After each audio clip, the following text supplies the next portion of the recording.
Now for better food, we're learning how to make a romantic Valentine's Day dessert. Chef Ani Robaina from Ani's Table is joining us now, and she's going to make a Rose Panna Cotta. Oh, Hi, yummy. Chef Ani. Hi, how are you? Hi, how are you? Happy Valentine's Day almost, so we can either learn how to make this or you have a pretty little box we can order from you. We do. We have both things, but you should learn how to make this because it's really easy and it's absolutely delicious. The kids can help you, or you can do it on your own. There's so many flavors that are available. It's really wonderful. So we're making a rose flavored panna cotta today. And so we're going to just take our milk in the recipe. We're going to separate it. In the cold milk, we're going to sprinkle 1 packet of gelatin. So people get really intimidated by gelatin, but it's really easy to work with. And all we're going to do is sprinkle it over the cold milk. And that's all we're going to do with that and set it aside. And in our pan, we've heated up our milk and our sugar till the sugar is dissolved. You don't need to boil it for very long at all. You just want to get the sugar nice and dissolved in there. Then we're going to take our gelatin mixture, and it's just going to look a little bit like gelatin. It's just going to get a little kind of gelatinous, and we're going to put it into our milk mixture, and we're going to whisk it in, and we're just going to make sure that that's completely incorporated together. And we're going to let that cool just a little bit. And then some panna cotta recipes people don't like because the panna cotta is a little thin, but this is a really nice recipe because you add Greek yogurt and it makes it really luscious and really thick and really delicious. So we're going to add in a separate bowl here our Greek yogurt, and that's just going to make this the panna cotta really just creamier and a lot nicer. And then we're going to let this cool just a little bit. To this, we're going to add our rose water.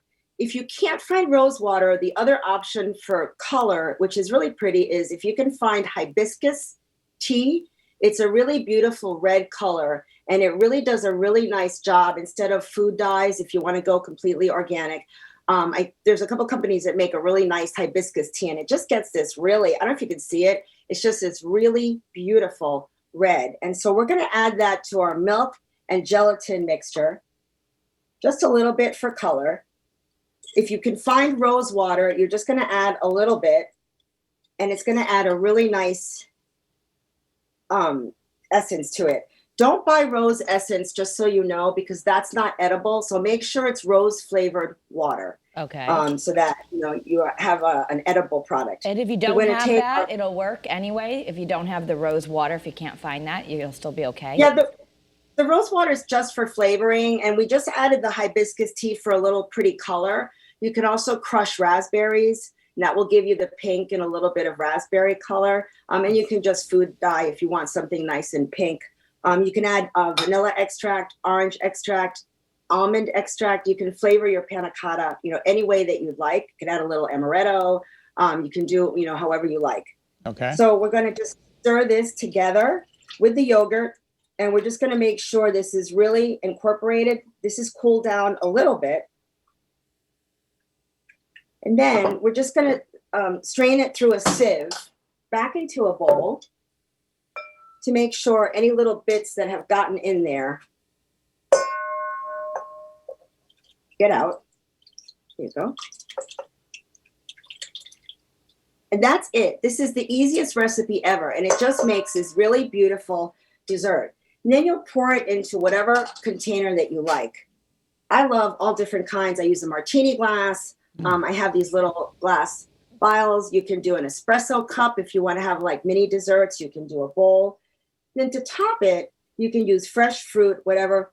One of my favorite toppings for panna cotta is sweet, and sometimes it's really sweet. And so one of my favorite combinations, which is also very Italian, as is panna cotta, you take lovely strawberries, put a little bit of sugar in, and then I add a little bit of balsamic vinegar. And strawberries and balsamic really are a beautiful combination. You get a little bit of the acidity from the balsamic, and it's a really delicious flavor. Let them sit for a little bit, and then you just want to grab one of your panna cottas, and you take your strawberries in balsamic, and you want to get some of the balsamic and some of that sugar that's in there. Put it right on top.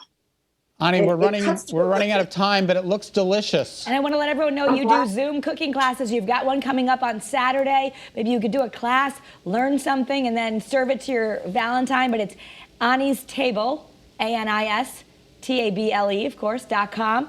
And you can either order these things to pick up, a beautiful dessert box, or you'll teach us what to do. Absolutely. Thank you for having me. Have a happy Valentine's Day. Yeah, you too. It looks delicious.